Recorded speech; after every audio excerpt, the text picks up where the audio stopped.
Hello and welcome. I'm Dr. Adam Dorsey, a psychologist in Silicon Valley and the host of Super Psyched, a podcast dedicated to supercharging your life. Each episode contains fun, high-quality interviews with experts looking at psychology from all angles. Super Psyched is your tool to get more of what you want in your life and less of what you don't. Talking about death and grief is not easy, and it's especially challenging to talk with children about them. Given social conventions, we tend to speak about these two heavy topics euphemistically or indirectly, if at all. Turns out that for many reasons, not talking directly about death and grief is not such a great idea. One reason is that, as painful as they are, death and grief are inevitable parts of life, and no one can avoid them. An old tale features a character who shows up as death personified by a grim reaper-like character in the story saying he will spare the protagonist's loved one if the protagonist can find a village that wasn't impacted by death. Spoiler alert, no village was not impacted by death. So the big questions are these: how can we best deal with death and grief? And how can we deal with them if we need to communicate these giant realities with children? Fortunately, I know just the person to ask these and many other relevant questions, and that would be my new friend, Dr. Korie Leigh. Korie is the author of a superb children's book on grief called What Does Grief Feel Like? Korie has a long list of credentials, including professor, child life specialist, and thanatologist. What's a thanatologist, you might ask? It's a person who has studied the many aspects surrounding death and dying. Paradoxically, knowing death well can make a person far more alive, and you will hear this in the podcast that Korie is a vital, passionate, and supremely insightful person from whom I learned a ton, and I'm confident you will too. So listen in as Korie and I talk about grief and children.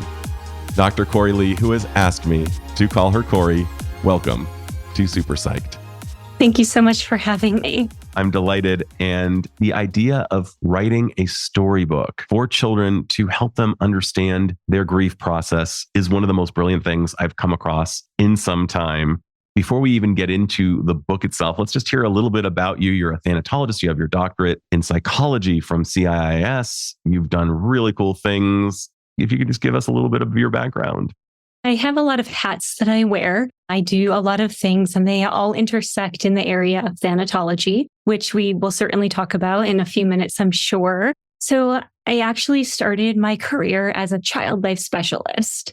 And for those of you that are unfamiliar with that career, we work in hospital settings with children and families, providing psychosocial support, preparation, medical play, and really helping children understand what's happening to their bodies using child development. So child life specialists are really trained at the intersection of child development and the impact that stress, hospitalization, and trauma can have on that child's development. I started working in pediatric ICU settings and very, very quickly was inundated with just a really overwhelming amount of death and grief. I was 22 years old working as a bright, bushy-eyed child life specialist. And the first month I worked, I had around 5 children die every week that I was working in that ICU. And it was, needless to say, very overwhelming in some ways. And in other ways, it made me very curious about where my limitations were as a child life specialist. So that propelled me to go back to school and obtain my first master's in thanatology, which is the study of death, dying, grief, and bereavement. So it was that degree and that experience that helped me really deepen both my theoretical and academic understanding of what happens at the end of life, particularly with children, but also how to support siblings, parents, and the child themselves who is dying. I transitioned into pediatric hospice and palliative care, and clinically have pretty much spent the rest of my career in that space, working with bereaved parents, bereaved siblings, and children who have a life-limiting condition. after I worked in that space for a few years, I went back to school and obtained my doctorate in transpersonal psychology, where I dove even deeper into the area of pediatric hospice and bereaved parents and the lived experience of being a bereaved parent. And after that point, I started doing some academic work and found myself in these academic roles. So I could go on, but that's a little bit of where I came from and what I do. And as I'm listening to you, I felt and thought multiple things, including how grateful I am that you have really gone into this lane and are using your wisdom, your innate gifts to help people, to kind of shepherd or midwife people through this most difficult time known as grief that most of us are actually fairly maladroit at dealing with because it's hard. It really runs counter to kind of how we believe we want to live. And I wonder, one of the questions that I kind of imagine you get asked a lot at cocktail parties when you say, hey, I'm a thanatologist and here's what it means. They must ask you, aren't you burnt out? And I'm guessing you're not. I'm looking at you. You look quite vital and you seem to have a great smile. And in spite of the amount of death that you've kind of invited into your life, quite intentionally so you could help people through it, I'm guessing it's not draining in the way that people might imagine, or maybe it is. Why don't you just share with me what that's like for you? Yeah, I had to laugh a little bit about like the cocktail hour conversation because I'm also a conversation stopper. It's like, what do you do for a living? I'm a thanatologist. Wah. It's like, okay. Run across the room. Right. But the other thing that I hear almost equal to aren't you burnt out is, oh, that must be so hard. And it certainly is hard. But there's also an aspect to what drew me to this work that also feels a little transpersonal. I knew from a very young age, maybe 7, 8 years old, that I wanted to work with hospitalized children. Objectively, there was no rationale for that. I wasn't a hospitalized child. I didn't know hospitalized children. I wasn't surrounded by death and grief. Maybe we could call it a calling. I'm not really sure. But I've definitely been pulled to the work. And I think that ability to recognize both the pull towards the work is something beyond myself. But there certainly were times of my career that I was burnt out and that I absolutely experienced vicarious traumatization in a hospital setting, working day in and day out with so many families. And it was only over time and really doing the self-work, going back to school. And I paused my clinical work for quite some time. And I just really focused on my academics and the theoretical perspectives that were helping me understand, what did I just experience? What did the families that I work with just experience? And how can I use this understanding to better inform the way that I sit with families, how I carry their grief, how I metabolize these experiences, and how I can wake up every day and do it over and over again. So I feel like I have come to a point in my career that it's more balanced, but it constantly is a oscillation of checking in and moving towards and away from that barometer of burnout, I should say. Yeah, you and I both really thought deeply about vicarious trauma being saturated, being in perhaps a compassion fatigue mode that can really be the byproduct of doing really important and excellent work. And one of my favorite ideas that I've heard on my podcast from any of my interviewees comes from Michael Mead, who said, we are not Homo sapiens, we are Homo symbolicus. We are people who are chasing after meaning. And I'm guessing, and you put your hand to your heart when you hear this, and I'm guessing that a big part of what fuels you to show up courageously and perhaps energetically appropriately for your clientele is that this is deeply meaningful to you. Yes, it is deeply meaningful. And the meaning is layered and the layers grow. When I started this journey, it certainly felt like a pull from outside of myself to work with this population. And over the years, that pull ebbed and flowed, and I would find myself wondering, can I do this forever? And what would it look like if I transitioned out of the hospital or into hospice? And talking a little bit about my book and how this relates to my experience over these years of working with families, I realized like there were just so many aspects that I wished I had a resource for. I wished I had a book. I wish I had an intervention that would help support the families. And so this book was rolling around in my head for so many years.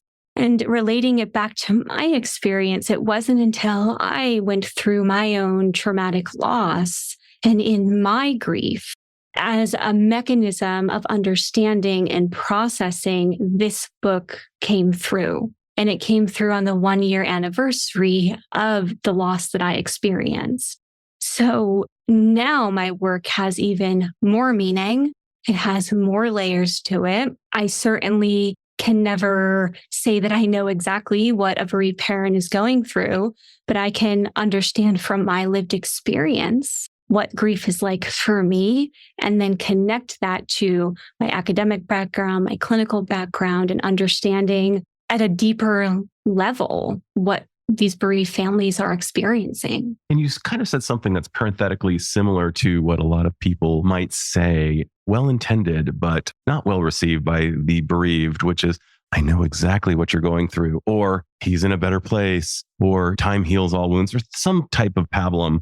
And using yourself as an instrument and really, really tapping in to your feelings and what you were longing for and what you were needing. As I was reading this childhood story, children's book, I mean, any adult would relate to what you're describing. You just happen to be describing them so that they are developmentally appropriate for children. But this would be brand spanking new. Some things that you wrote about, even like you may feel this one day and you may feel that next day. And they may seem like a contradiction. You even have a note in the back to parents of how to talk about the so-called D word about death and all of these things that you know that everyone needs to know so that we can deal with this crucial part of life. And last but not least, I'm just kind of thinking about the way we handle death in the United States. It's so covert and carried away in these kind of dark, icky looking places rather than really out in public. Like if you go to India, you see that people are having public cremations, and it just kind of goes into the circle of life. It's almost as if we have stigmatized death to such a level and stigmatized the people who are dealing with death, further making them feel less connected. You're nodding. There's so many facets to this problem, and you are helping address it right on the front line. You said that wonderfully. Absolutely. Yes. Our culture certainly does have, and I'll say this nicely, a bit of a challenge with saying death. And even if you do like a brief search of obituaries, very often does it say so-and-so died. It'll say they passed on, they've passed away, they've left us, they've gone to heaven. So even in our societal vernacular, euphemisms are used so often. And for a child, particularly a pre-operational child, so this book was written specifically for children under the age of 8, but also the adults that have read it, and I've had some pre-readers have said, I learned something. This really helped me in my grief. But the book is really designed to help demystify how to talk with children, not just about death, but about grief. If we talk about death 4% of the time with children, maybe we talk about grief 1%, 0.1%. It's left out of the children's literature.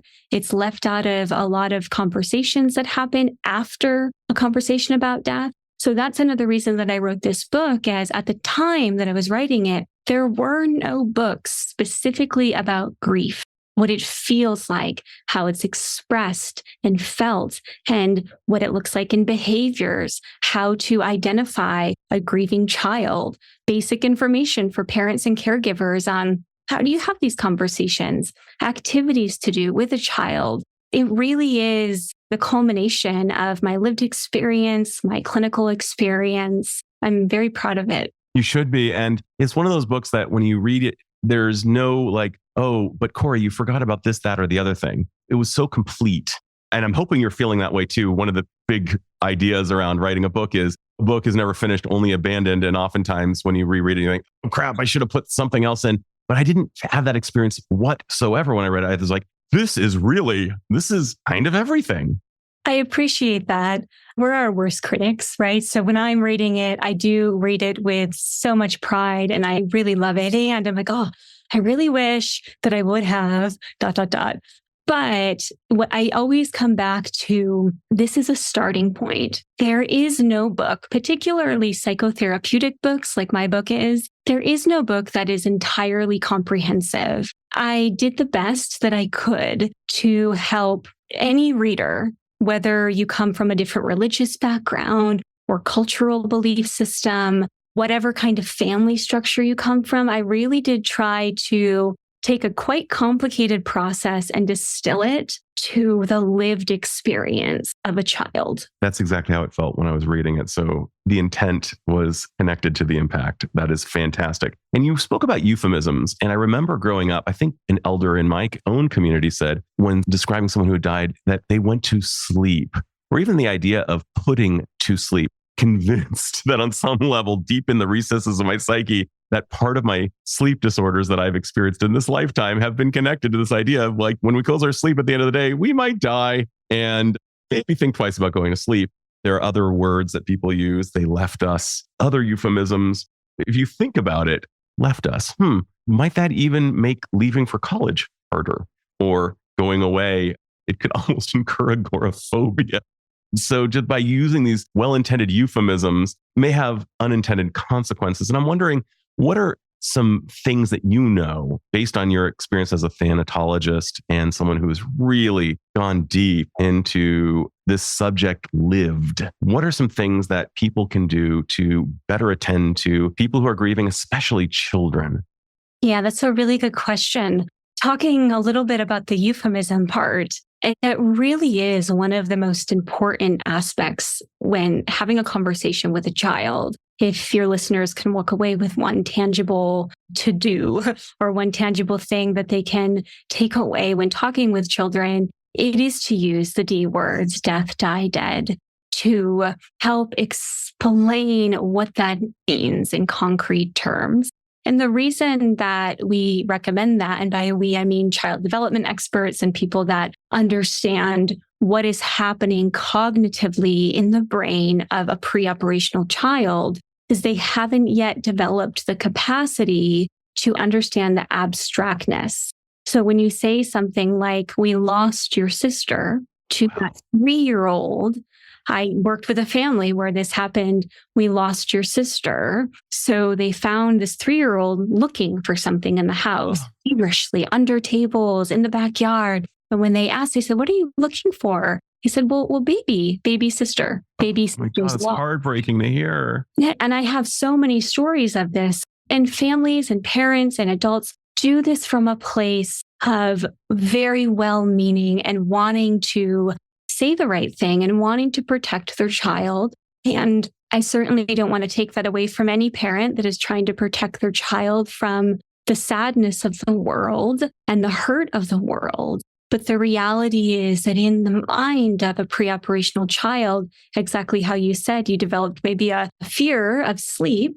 It's very common. I think of another 8-year-old that I worked with who cognitively was more around 6 years old, who became distraught when his grandmother died. And the family explained it that the angels have come to take grandma. So he became very fearful that the angels had come to take him too. So using those very concrete words, using grandma died, her body stopped working forever, is a good place to start. I imagine you get some resistance at times when you share this. Resistance. I feel like a lot of times when families are hesitant or worried, it comes from a place of fear. They're afraid that they're going to scare their child. They're afraid that they're going to say the wrong thing. And when I explain it, kind of just like I explained it to you, it makes sense to them. And we start with something I call the dosing method, which is you provide a little bit of information and see what the child does with it. So children do not need to know all of the details all at once. They need to know a little bit information to help them understand what is happening. You give that little bit of information and see what they do with it. I think about a conversation I had with a mother whose infant son died, and their living child was about 4 years old when it happened. And we had had multiple conversations of how do we tell her, what words do we use, how much information do we have? And we settled on that one phrase: baby brother died. His body stopped working forever. He doesn't eat anymore. He doesn't sleep anymore. He doesn't play anymore. And she took that in and she looked at mom and she said, okay, can I go have ice cream now? And that is a very developmentally appropriate reaction. A few hours later, she came back and asked again. A few days later, she asked more details. And so it's helping the families, parents, primary caregivers have the tools to be able to have these conversations in that dosing method. I love that idea because it's not a one and done conversation for a child. It's a series, I'm guessing, of touch points around this conversation. We as adults, we like to close a deal. It's like, will you marry me? Yes or no? Are we buying this thing? Yes or no? And with a child, it takes it some time to process. And it even takes me as a grown-up a lot of time to process death. My brain goes to all kinds of places when someone dies, and I see it through different lenses. And that's what grief is. It's just a multiplicity of experiences in one phenomenon known as grief. And I am so grateful that you have figured that out. I'm wondering if you could speak more to what's a little bit of information. Can you give me some other samples of what would be considered useful for a child to hear when the news has gone really bad and somebody that they care about died? And what do we look for after giving it to the child? What can a parent or caregiver say and look for? Yeah, really good questions. So I always go back to child development and understanding, well, how old is the child? 4-year-old versus a 7-year-old versus an 11-year-old. That dosing of information is going to be different. So that's the first step, is to just understand developmentally, where are they at? I like to think about our information load as cups, and adults have pretty big cups. We can get a lot of information at one time, even if we have to digest it and metabolize it a little bit. A child's cup is much smaller before they've overflowed and they can't take any more information. And you can tell when a child is at that point, just like with the example that I gave you where the child looked at us and said, okay, can I have ice cream? Maybe they'll just go play. Maybe they'll look at you and it'll be like, oh, well, they didn't say anything. They didn't ask any questions.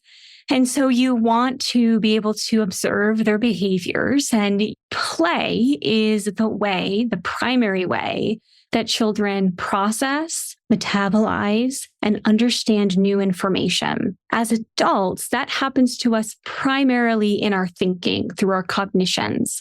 For children, that happens through their play. So after these conversations, parents might notice themes emerging in play, themes of explicit death. I have had children after these conversations want to play burial, funeral, death. I've had them want to play out scenes of characters dying or people dying. More, or I should say, less explicit themes of play, like losing something. Playing lost and found. You lost something, you found something. In the work that I do, I have a sand tray. And oftentimes when children are processing death or grief, they will bury something and then find it, rebury it, and find it again. Themes of loss and finding, explicit themes of death. You may notice behaviorally that your child or the child that you're working with has less bandwidth. So we kind of go back to that cup where they're having meltdowns, maybe tantrums. They're unable to regulate their emotions like they used to be able to. And so there's a very normal process that happens when any big stressor happens with a child, where they can temporarily regress a little bit. It's very normal. It can be scary for a parent, particularly if they are used to their child at a baseline being just a very easygoing kid. And all of a sudden now they are having meltdowns, or they're yelling, or they're throwing things, or even hitting people. And it seems very outside of the norm. And oftentimes this is one of the areas that parents sometimes overlook, because as adults, we tend to place our experiences onto children. Totally. So when we think about grief, we think of people being sad and people crying. primarily. Yes, there is sadness, and yes, children do cry, but that isn't always the primary way that children will grieve. It is mostly through their behaviors. And in my book, when we talk about the different ways that grief is felt in the body, you can start to recognize how your child is holding that grief. I'm taken with what you were talking about with the size of a child's cup relating to their cognitive ability to take in the magnitude of a thing. I'm having some recollection. I don't know if this is an implant or something I've seen somewhere where some well-intended adult just overfilled my cup with grief. And one of the things that Frank Anderson, who is a psychiatrist who's been on the podcast, he's internationally known as one of the best trauma experts. He describes trauma in one word as overwhelm. And death is obviously not the opportunity that anybody wants, but it's what is the opportunity at the moment. And handled well, it can actually improve the life of the bereaved. Handled badly, it can really, really set people back for years, if not for the rest of their lives. That being said, I'm going to ask you a really, really what's going to seem very obvious to you, but really maybe not be obvious to someone who's outside the field of thanatology. And that is, why is this so important to do well? And why is it also perhaps, for extra credit, important to not engage in this game with perfectionism, since probably we're not going to do it perfectly, but it's important that we do it well. Why is it so important that we do it well? What are the implications if we don't? Yeah, really good questions. Oh, I'll try to be succinct. Take your time. About this. So I'll speak to the perfectionist part first and kind of segue into the importance of why we should have these conversations.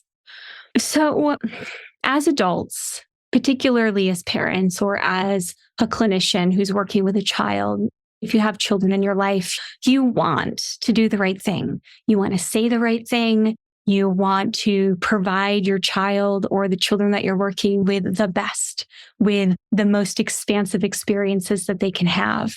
And with topics like this, what can happen oftentimes is a child will energetically read a space. They will know if the adult talking with them is anxious, is afraid, is confused, is angry.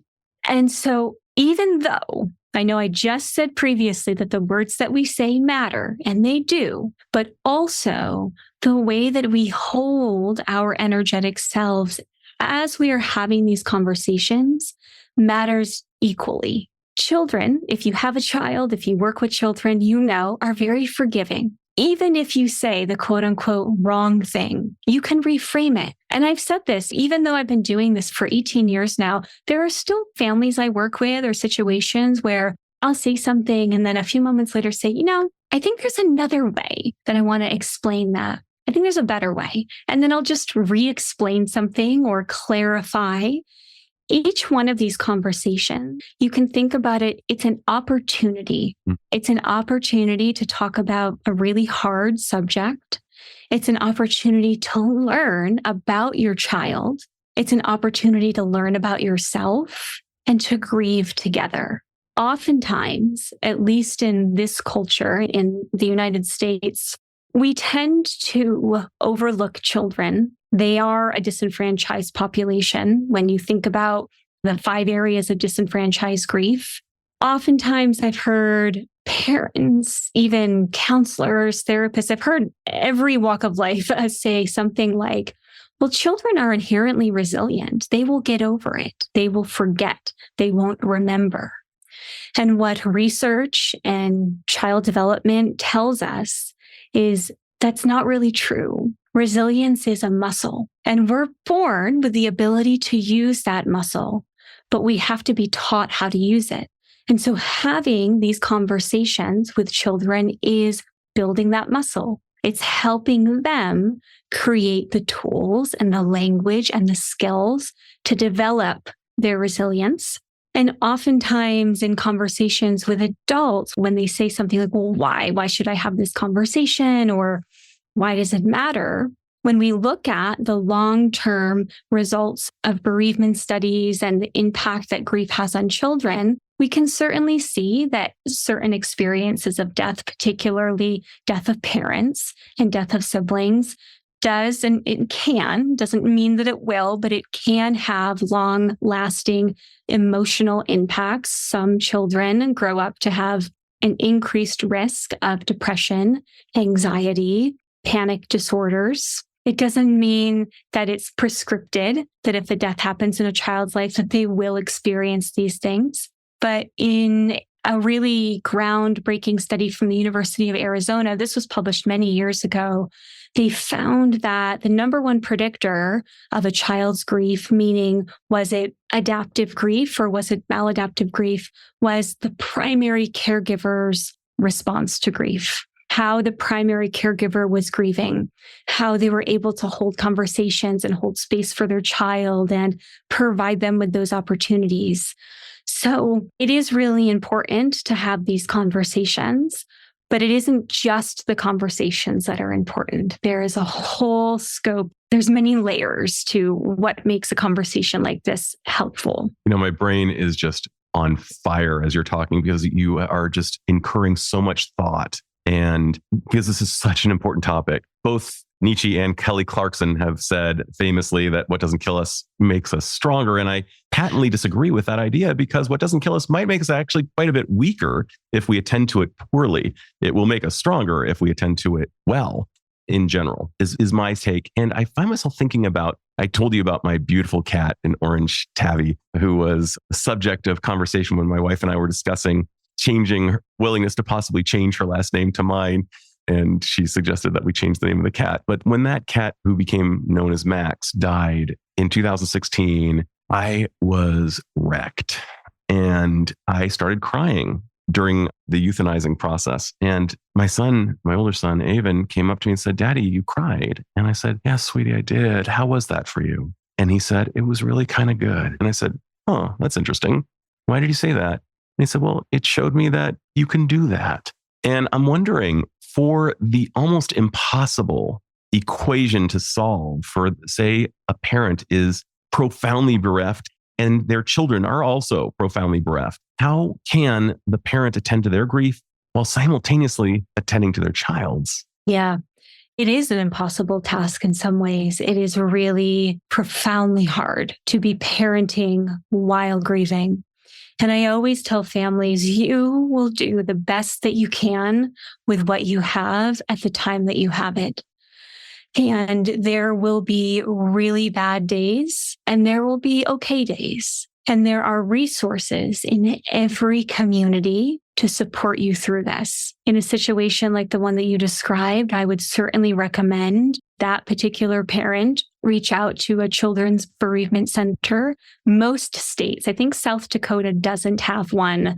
I think there are 2 states that don't have one. But other than those 2 states, and I know South Dakota is one of them, there is a children's bereavement center, at least one in every state. And oftentimes these children's bereavement centers are free. You do not have to pay. They have concurrent parent groups and children groups at the same time. But if for whatever reason, accessibility, transportation, finances, you're not able to go there, a book like mine could be one of those ways that a family could grieve together. Oftentimes what happens when a loss occurs, when a death occurs, the family is grieving as a unit, but that unit is operating as its own parts, right? So everyone is grieving alone together. And that can be really isolating. One of the things that children say a lot in my work is how lonely they feel. I'm the only kid that has had a brother die. I'm the only kid that doesn't have a mom. When in reality, they're not the only kid. We know that 5.6 million children in this country are bereaved, either from a sibling loss, a parent loss, a primary caregiver. That number has grown exponentially since COVID. And so these are children in your classrooms, in your library, in your pediatrician office, in your grocery store. If you work with children, chances are you've had a child in your life experience a death. And so providing resources and opportunities for the family as a unit to grieve together is one of the most important things. And it will be messy. There are no stages. There is no linearness, especially to early raw grief in that first year, those first several years. As you're talking and as you're also speaking to the value of your book, parenthetically, I find myself thinking that literally on every page, there are at least one or two, or maybe even more hyperlinks that serve as conversation starters, every little aspect. They're very simple sentences. They're written clearly with the child in mind. But I'm also thinking about the very nature of grief incurs a regression intellectually and developmentally in all of us. Yeah. We go to earlier states, and no matter how grown up, no matter how educated we are in psychology, when this stuff happens to us, we need tools. And your book serves as a tool. And I want to even propose that every page become a place for a discussion about how's this true for you or not true for you? What are you in touch with here? Can you tell me a little bit about the book and some of the ways it's been useful, perhaps, to the reader? Yeah, I'm so glad that you picked up those inserted questions. That was a really important piece of the book.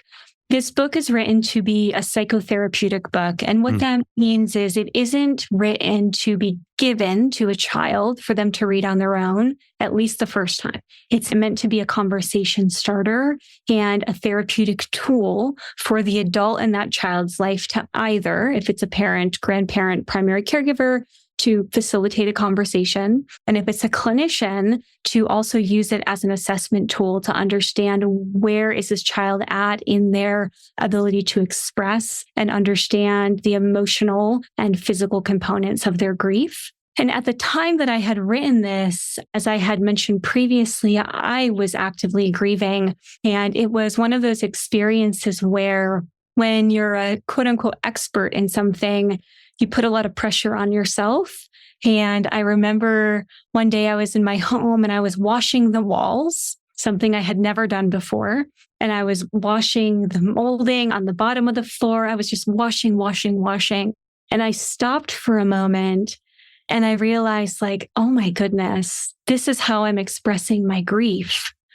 Up until that point, I couldn't cry. I couldn't express it emotionally. I was all in my head about it. And as I was washing the walls, I realized, oh my goodness, this is textbook an instrumental grieving response. So Ken Doka writes about intuitive and instrumental grievers. And genderedly, one might imagine that female identified folks are more intuitive, but it doesn't really work like that. I am very much an instrumental griever. I think through my feelings and I do through my feelings. And then I realized through my experience, I really wish that I had somebody to just ask me really simple questions. And I let that percolate in my head a little while. And then at the year anniversary, I didn't plan it like this. It literally just poured out of me at the kitchen table. I wrote the manuscript and the questions embedded into it.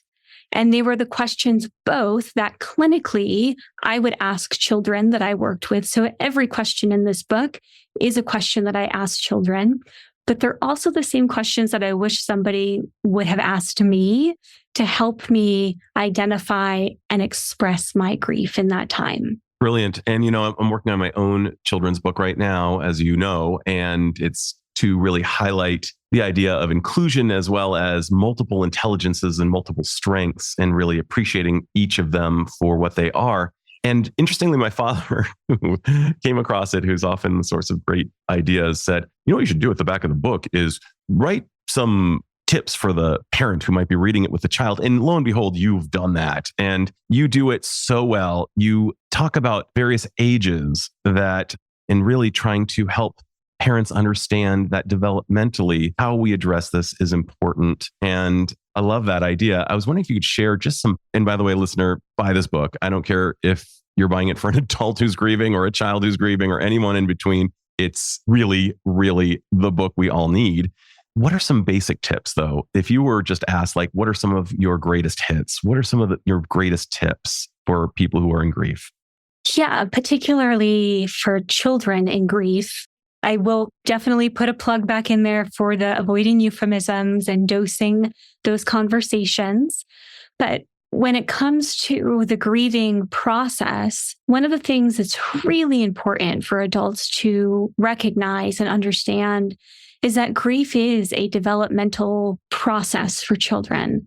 When a death occurs in a child's life, they will revisit that death and their increasing understanding of that death at each developmental stage that they enter into and exit out of. So, for example, if you have a child who's pre-operational, maybe they're 4 or 5 years old, and a death happens, and you have those dosed conversations with developmentally appropriate information, and they're processing it. When that child turns 8, and it's not like a magical thing where all of a sudden one day they wake up and they're concrete operations, but generally around the ages of 7, 8, and 9, a child enters into a very different way of cognitively understanding a world around them. They're able to grasp a little bit more abstract understanding. So the answers that satisfied a 3-year-old may not satisfy that 8-year-old. They may ask more details. They may revisit it in new ways. If that person who died was a mother or a father, Mother's Day and Father's Day may take on a new meaning. When that child goes to their first school dance, when that child goes on to college or gets their first job, they will constantly be re-grieving. And the re-grieving is a process that will oftentimes take parents off kilter a little bit, like they'll be caught off guard. I've worked with many families where the loss has happened years and years ago, and I'll get a referral or a call for all of a sudden my child is ... regressed in behavior, acting out. And in my intake and in my understanding of what's happening in this child's world, usually, and it's not all the time, but oftentimes there is a new developmental stage that's been entered. There is a deepening of understanding of what it means that their loved one will never be a part of their life in the way that they were before. And as these things are happening, right, as this child is entering into these new developmental stages, they're also developing their identity. So identity development actually starts in toddlerhood. It's really fascinating, the research that exists in this. So a child is developing their worldview, their assumptive stance. The world is a good place. The world is a bad place. The world is a safe place. The world is an unsafe place throughout their childhood. And mixed in with that is about the ages of 7, 8, 9, the ability to start to recognize, well, who am I? How am I the same? And how am I different from people around me?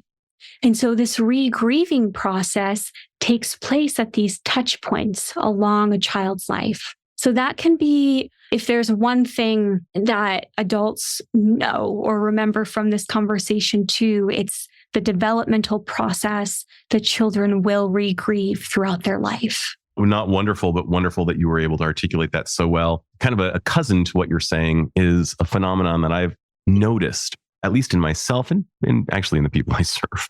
And that is when grief shows up as a stimulus, it seems to almost echo other grief. Like, so if, let's say I lose a pet, it kind of goes into that chakra, for lack of a better term, that is the grief I'm carrying for other things. It could be other deaths, could be other losses in my life. And suddenly they come to the fore. Is that, yeah, you're nodding. Yeah, that 100%. That happens often, particularly when we kind of loop back a little bit to prior conversation that we had about why is this important? Why should we talk to children about this?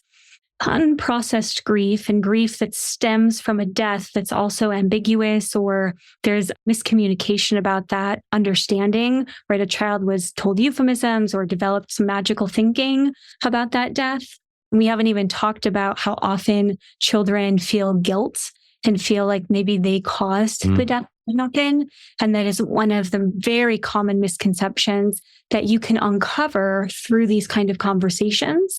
That when grief happens that is connected to a loss or a death that maybe there just hasn't been space for, maybe there hasn't been an adult in that child's life to process with them, play with them, listen to them, talk with them.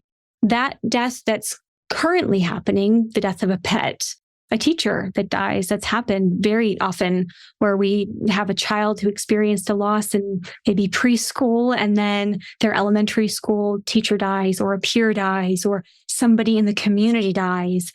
And the grief that they're experiencing on that current death propels them back to the grief experience that they had as a child. And because this is a child, they will not have the language that I just had to explain that to you. So you will see the grief through their behaviors. Beautifully articulated. And, I'm thinking of an adult in my life who lost a parent very young. And then subsequently, as an adult, when another family member died, and an important one, just put this person in an unusual tailspin. And I just feel so much love and compassion for this person for having gone through both of these losses. And if I recall correctly, the person described to me that grief was not handled well at home. Well, one of the things that I've uncovered, certainly through my studies around grief and coming across Sheryl Sandberg's book that she co-wrote with Adam Grant called Option B, You're Nodding, one of my favorite books about describing how to deal with grief for yourself and how to deal with grief for people you love, is the idea that it's really painful. It can be really painful if we talk around it or don't even address the issue. Like I might know that somebody in your life died and just talk about everything but, how about those giants? And it can feel really awful to the bereaved. Like, wow, that person really want to talk about everything but that. And if you ask the person who is engaging the bereaved, it's of course well-intended. I just didn't want to make her sad or him sad. It's like, believe me, we're already sad. We're already sad. Yeah. So that said, if you're comfortable going here, you mentioned yourself that you'd been through a massive bereavement process. And I was wondering if you're comfortable sharing that. Yeah, absolutely. In this work, there is this interesting intersection of lived experience, clinical experience, kind of balancing the personal grief with the grief of the folks that I work with. And so, yeah, my husband and I had recently found out that we were pregnant and so overjoyed and excited. And I was starting a new position, my first academic position, moved to a whole new state in a whole new town, didn't know anybody. And very sadly, we lost the baby. The baby died at about 16 weeks. And experiencing that kind of loss without a social support in a new state, in a new town, in a new part of the country, mere months before COVID. So the lockdown had its own interesting piece of my grief process. It really pulled the rug out from underneath me. And I mean that literally, like a puddle on the floor many times, and thinking to myself, like, how can I, a thanatologist, a grief counselor, someone that works with pregnancy loss, how can I be grieving like this? This doesn't seem right. It's too much. I felt like I have people that work with me, and sometimes the very first thing that they say is like, am I grieving right? And then I was feeling that just complete lack of a ground beneath me, even so much that, in my work with children who are at the end of life, I do a lot of legacy building and memorial making and activities and creating tangible items. I couldn't remember any of it. I didn't know what to do.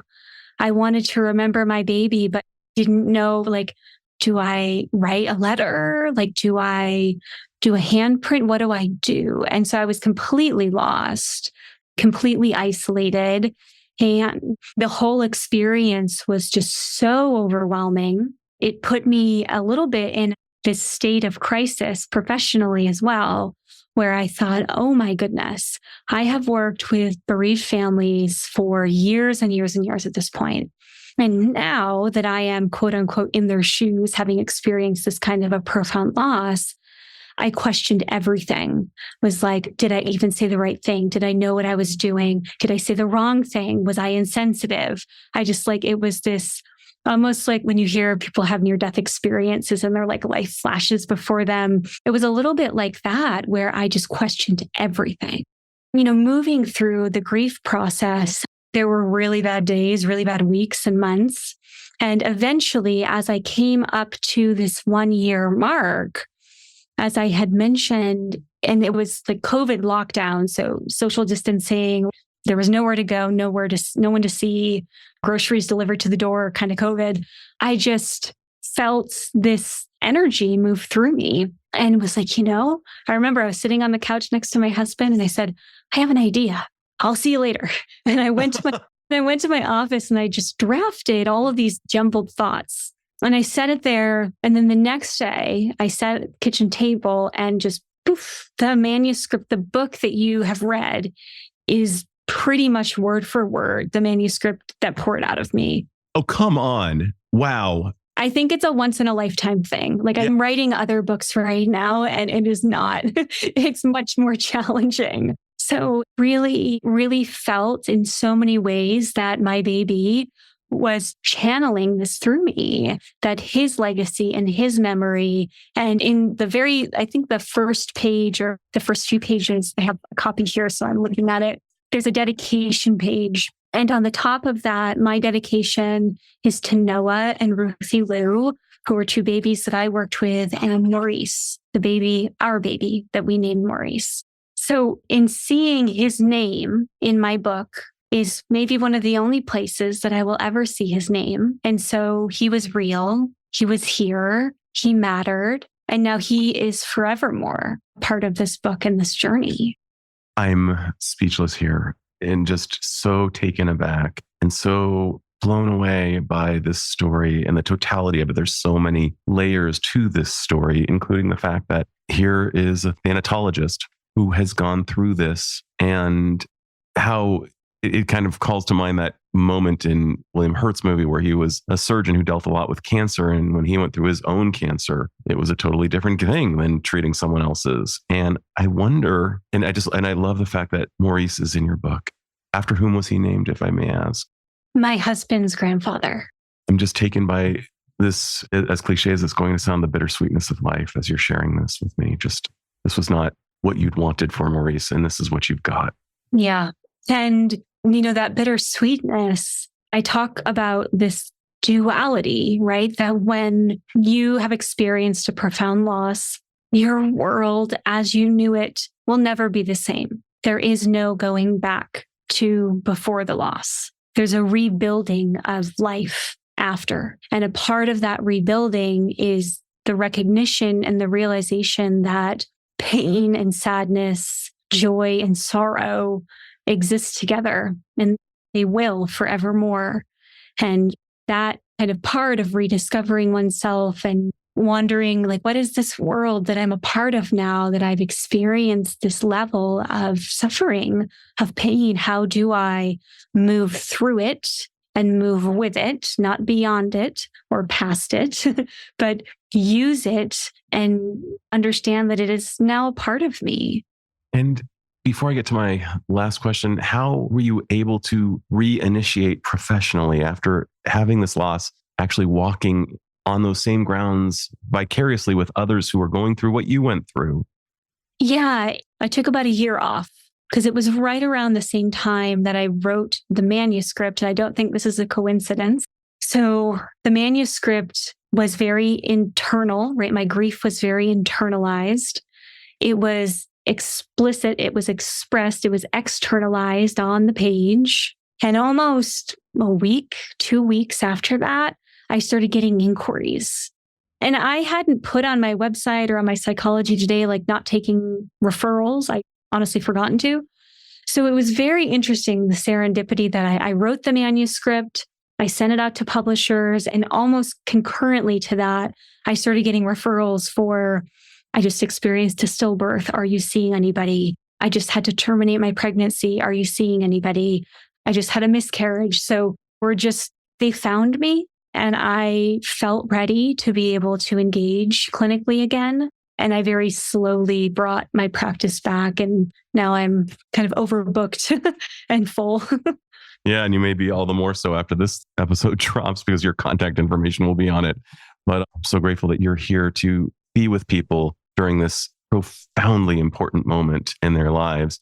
Is there anything I should have asked but haven't yet before I ask my final question? No, this has This has been really, really wonderful. I'm so glad. So Korie, you get my final magical question. If you had the magical powers to confer upon all humanity one insight or skill that would dramatically improve the lives of people, what would that insight or skill be? And how do you imagine it would impact the individual as well as perhaps society at large?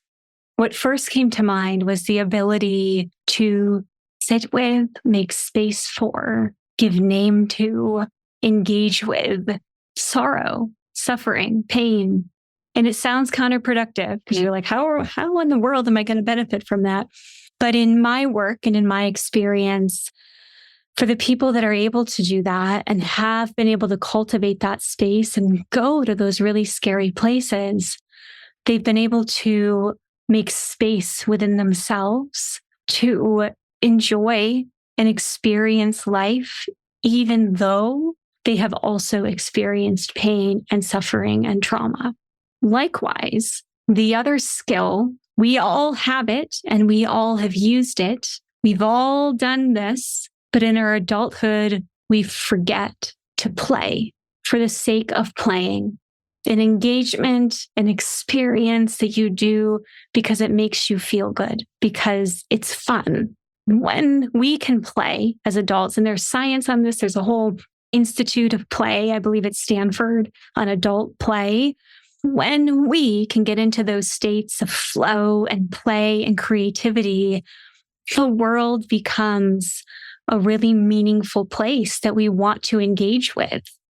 Korie, I knew this was going to be a great interview, and I knew that my friend Ben Greenberg would only marry the most incredible woman, but I can't thank you enough for deciding to dedicate this dash between your birth date and your death date to one of the most important things on earth, and using your innate and painfully cultivated skills to walk with people through this inevitable part of life that none of us wants to talk about, none of us wants to experience, but it's gonna happen at some point to us all. None of us is not touched by this. I am positive you're an incredible thanatologist, and I am so grateful that my listeners are the beneficiaries of your wisdom. Thank you. I really can't thank you enough for opening your schedule and having this conversation with me.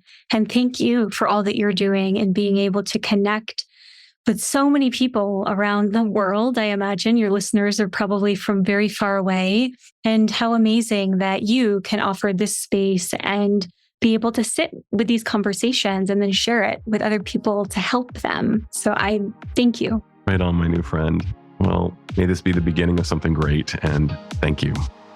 This is Dr. Adam Dorsey thanking you for listening to Super Psyched. If you know anyone who might like it or who might benefit from listening, share it. And if you like the episode, please hit subscribe